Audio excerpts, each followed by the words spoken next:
Hey, what's happening, guys? What's going on YouTube? You guys have tuned into Rules for Rebels. Good morning. You guys can join me for my morning coffee, and we're going to talk about another article from dnyuz.com titled Jobless, Selling Nudes Online and Still Struggling. This DNYUZ, I'm not really sure what publication this is, but they've had some pretty interesting articles lately. Yesterday, we covered the story about the gentleman who lost the keys or lost the encryption to his zip drive, which had $220 million in Bitcoin on there. Really interesting story. If you didn't catch that one, I'll link to it in the description box below. But in today's video, we're going to be talking about all the, I was going to say ladies, but ladies and gentlemen turning to OnlyFans to try to make ends meet as they're struggling during this pandemic. It seems like a lot of people turning to OnlyFans are people who worked in the service industry, bartenders, barbacks, servers, people whose incomes have been mostly affected. And the lockdowns and the bans on indoor dining have really affected the most vulnerable people in our economy, which is really sad. A lot of people with, most people with kind of white collar jobs are still kind of working at home, still pretty comfortable. And here's another thing that I found interesting about this story. I don't know if you guys listened to Glendon Cameron, I think that's his name, the Kung Fu Hustler. He used to be the storage auction guy back in the day for any of you guys who were into storage auctions. He's got a really interesting channel. I think it's called the Kung Fu Hustler. He's also got something called like, I don't know, Rebel Finance or, something like that. But he recently set up an OnlyFans account. And this is something we've been seeing a lot more lately. OnlyFans isn't just for showing your privates. I mean, OnlyFans is kind of essentially like a Teachable or a Thinkific or a Gumroad. Basically, if you have some type of content, some type of message, videos, photos, anything like that to sell, you can sell this stuff on OnlyFans or grow an audience on OnlyFans. And this article kind of talks about a lot of people who turn to OnlyFans either hoping to get rich off of it or, hoping to kind of fill the gaps that their unemployment isn't covering. And most of these people wind up disappointed. Well, there are some people making really good money on OnlyFans. The vast majority of people don't make very much money. And I saw a video recently from Glendon Cameron, the Kung Fu Hustler, and in his video, he'd only been set up on OnlyFans for about 2 weeks, and he hadn't made a ton of money. I think he'd made maybe $300 or something like that. And I guess they rank you, like where your income or your followers rank in terms of everybody else. He had only made $300, and I forget the percentage, I forget his rating or his rank, but only having made $300 put him in like the top 10th percentile of people on OnlyFans. I might be a little bit off on that percentage, but he was ranked really high in terms of how successful he was on OnlyFans, and he hadn't really made that much money, which kind of goes to tell you all these people talking about getting rich on OnlyFans and all these women and men you see on OnlyFans, very few people are actually making any real money. And that's what this article kind of touches on. Unless you're a porn star, a famous Instagram model, unless you come to OnlyFans with a built-in audience that you can bring over there, it's going to be a slow haul trying to build up a fan base and actually make money. So let's get into this article. Again, this one comes to us from DNYUZ, and it's titled Jobless, Selling Nudes Online and Still Struggling. Savannah Benavides stopped working at her job as a medical biller in June to take care of her 2-year-old son after his daycare shut down. Needing a way to pay her bills, she created an OnlyFans account on social media where users sell original content to monthly subscribers and started posting photos of herself nude or in lingerie. There's another guy who's on OnlyFans who has really been kind of pushing the idea that OnlyFans isn't just for porn or sex or women. I don't know if you guys have ever heard of Bandman Kevo. He's a Chicago rapper, and he was like real big into the karting scene a couple years ago. I think he had like $1 million condo on Lakeshore Drive, a bunch of fancy cars. He was, kind of stunting on Instagram all the time. Wound up getting caught, going to prison. I believe he's back out now. Now he's doing OnlyFans, and what kind of surprised me, he's actually like sharing scams with people on OnlyFans, like out in the public. Like, here's how you do karting. So he's basically teaching people how to do credit card fraud on OnlyFans and getting paid for that. And he actually said something that kind of pissed me off the other day. He was, I guess people pay like $100 or $200 for 15 minutes to talk to him on OnlyFans or something like that, or through Instagram. And he wanted to post one of these live calls to kind of show everyone like, here's how you can sell information on OnlyFans, or here's how you can kind of create your own brand. And he was telling some teenage kid, like some 16-year-old kid, he's like, oh, well, here's how the chargeback scam works. So you give your friend your credit card and you have him run all over town racking up things on his credit card, buying things online. And then you just call your credit card company and tell them that it wasn't me.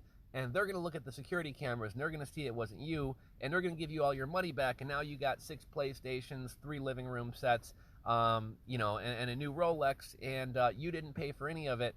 And what really kind of annoyed me, I know a lot of us are in e-commerce, right? A lot of us have e-commerce businesses. A lot of you guys are small business owners. And you're not sticking it to Bank of America when you do chargeback scams. You're sticking it to small businesses who you charge things with. If you buy something off my website and then you do a chargeback, you're not sticking it to the man. You're not sticking it to the banks. That's me who's eating that loss. So I wasn't a fan of that at all. But I just kind of wanted to kind of comment on some of these people using OnlyFans. Back to the article. It's more money than I've ever made in any job, she said. I have more money than I know what to do with. And I think that's cool that she's making money. I also think it's kind of sad that, like, $64,000 is nothing to turn your nose up at. But I mean, it's hardly like this is more money than I know what to do with. Like you couldn't buy a house with it. So like it's not more money than you know what to do with. I'd like to buy a house. I'd like to buy a car. I'd like to fund my retirement. And if I have more money than kind of fulfilling all those basic needs, okay, that's more money than I know what to do with. Either way, happy that she's making 60 grand and that's more than that she's made from a job. I think this is a different person. Lexi Eichsenberger was hoping for a similar windfall when she started an OnlyFans account in November. A restaurant worker in Billings, Montana, Miss Eichsenberger, 22, has been laid off 3 times during the pandemic and was so in need of cash by October that she had to drop out of dental hygiene school. After donating plasma and doing odd jobs, she still didn't have enough money to pay her bills, so at the suggestion of some friends, she turned to OnlyFans. She has only made $500 so far. And, if this woman is struggling in Billings, Montana, imagine somebody who's in California or New York or even Chicago and other cities.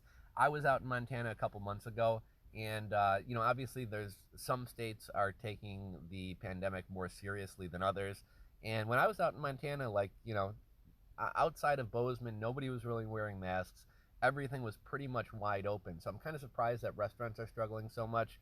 But I think that just kind of goes to highlight. If somebody in a state that's fairly open is struggling, imagine somebody in a state like California that's like completely locked down. OnlyFans was founded in 2016 and based in Britain.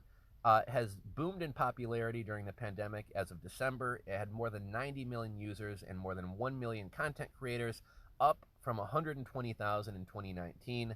The company declined to comment for this article. And here's just kind of an interesting kind of societal kind of point about OnlyFans. I think this is kind of interesting. So it's really funny to me, or it's funny, interesting, and good marketing, how certain things that at one point were considered weird or dirty somehow become very socially acceptable. At one point, online dating was like, nobody wanted to admit that they were on an online dating site, right? Like they were kind of like embarrassed about it. And then Match.com came along and made it like a little bit more acceptable and a little bit cool. And then you had, OkCupid and Plenty of Fish. And next thing you know, online dating is like very mainstream. When it comes to like hooking up and sex and stuff like that, Tinder, a couple years earlier you had like FetLife, or you had something like the casual encounter section of Craigslist. And that was kind of like dirty and sketchy. But Tinder comes around, and all of a sudden now, like Netflix and chill, like let's all fuck each other, like it's cool, it's socially acceptable. Whereas just a few years earlier, Craigslist casual encounters was kind of like a dirty thing. And then if you go back before OnlyFans, you had like webcam girls and stuff like that. And that's like, oh, that's kind of slutty and weird. And like, what kind of guy would pay a webcam girl? That's kind of weird. But then OnlyFans come around, and it's very mainstream, and like people are following their favorite OnlyFans people on Instagram and subscribing to their content. So it's just really interesting, and also I guess clever marketing, how a lot of these things are kind of turned very mainstream. Getting back to the article, with millions of Americans unemployed, some like Miss Benavides and Miss Eichsenberger are turning to OnlyFans in an attempt to provide for themselves and their families. The pandemic has taken a particularly devastating toll on women and mothers, wiping out parts of the economy where women dominate: retail businesses, restaurants, and healthcare. A lot of people are migrating to OnlyFans out of desperation, said Angela Jones, an associate professor of psychology at the State University of New York at Farmingdale. These are people who are worried about eating, they're worried about keeping the lights on, they're worried about not being evicted. But for every person like Miss Benavides who is only able to use her OnlyFans as a primary source of income, there are dozens more like Miss Eichsenberger who hope for a windfall and end up with little more than a couple $100 and worries that their photos will hinder their ability to get a job in the future. It's already an incredibly saturated market, Ms. Jones said, of explicit content online. The idea that people are just going to open up an OnlyFans account and start raking in dough is misguided. The most successful content creators are often models, porn stars, and celebrities who already have a large social media following. They can use their other online platforms to drive followers to their OnlyFans account, where they offer exclusive content to those willing to pay a monthly fee, even personalized content in exchange for tips. OnlyFans takes a 20% cut of any pay. Some creators receive tips through mobile payment apps, which aren't subject to that cut. Miss Benavides earns most of her money this way, but many of the content creators who have joined the platform out of dire financial need do not have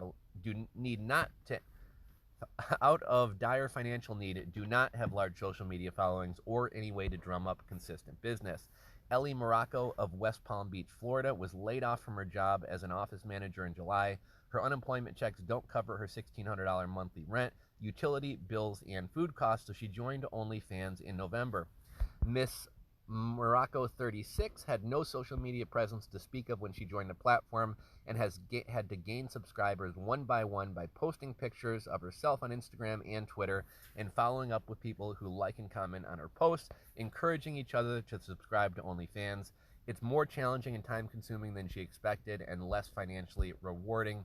It's a full-time job on top of your full-time job looking for work, she said. Fans want to see you posting daily. You're always churning. You're always taking pictures to post. She has made just $250 on the platform so far, despite sometimes spending upwards of 8 hours a day creating, posting, and promoting her content. And obviously, starting any business, making money is always going to be a slug at first. And it sounds like this woman that they just talked about kind of expected just to open up an account, put her pretty face on there, and the money would start rolling in, and everything's going to be a grind. So I think a lot of people's expectations are out of whack. Building up, I've been doing this Rules for Rebels channel since, 2014, 2015, 2016. Things take time to get rolling. Nothing just starts and is worth the effort you're putting into it up front. So that's something important to remember. Miss Morocco also worries that her presence on the platform will make it more difficult for her to be hired for future traditional jobs. If you're looking for a 9-to-5, they might not hire you if they find out you have an OnlyFans, she said. They may want to know if you're a sex worker. Digital sex work can give the illusion of safety and privacy. Content creators can get paid without having to interact with clients in person, but that doesn't mean there aren't risks. Online sex work is much more appealing alternative to many people than going to the streets or selling direct sexual services, said Barbara Brentz, a professor of sociology at the University of Nevada, Las Vegas. That said, anybody getting into this kind of work needs to be aware that there are dangers. Last April, a mechanic in Indiana lost her job at a Honda dealership after management learned that she had an OnlyFans account. Creators can be the target of doxing, a form of online harassment in which users publish private or sensitive information about someone without their permission. In December, the New York Post published an article about a New York City medic who was using OnlyFans to supplement her income. The medic believed that the article published without her consent would damage her reputation and get her fired from her job. Creators can also be subject to capping, a practice which users take unauthorized screenshots or recordings and then share them elsewhere on the internet. OnlyFans creators have also received death threats and rape threats on social media. OnlyFans content creators can face not just professional consequences, but personal ones too. Miss Eichsenberger has been keeping her account a secret from her father, but knows he will find out now that she has gone public. I don't want to be shamed or disowned, she said. Well, don't go in a news article. Others say the experience has been empowering. Melanie Hall, a single mother of 3, earns $13.30 an hour as a paramedic in Northern Ohio, barely enough to cover her bills. She started an OnlyFans account in December. I'm a mom of 3 kids. I never thought anyone would pay to see me naked, said Hall, 27. It's been a confidence boost. She has made about $700 so far, not enough to change her life, but enough to make the holidays special. This is the first year I didn't have to choose between the electric bill and Christmas presents for my kids, she said. This is the first year I've been able to do it all by myself. So, saw that article, thought you guys might find it interesting. If you guys have any thoughts about this article, if you guys have tried OnlyFans, if you guys know someone who's doing well on OnlyFans, you have any stories to share, anything to add, go ahead and drop a comment down below. If you're not subscribed to the channel, click that subscribe button down below, ring the bell to be notified about future videos, and I will catch you guys on the next one. Later, guys.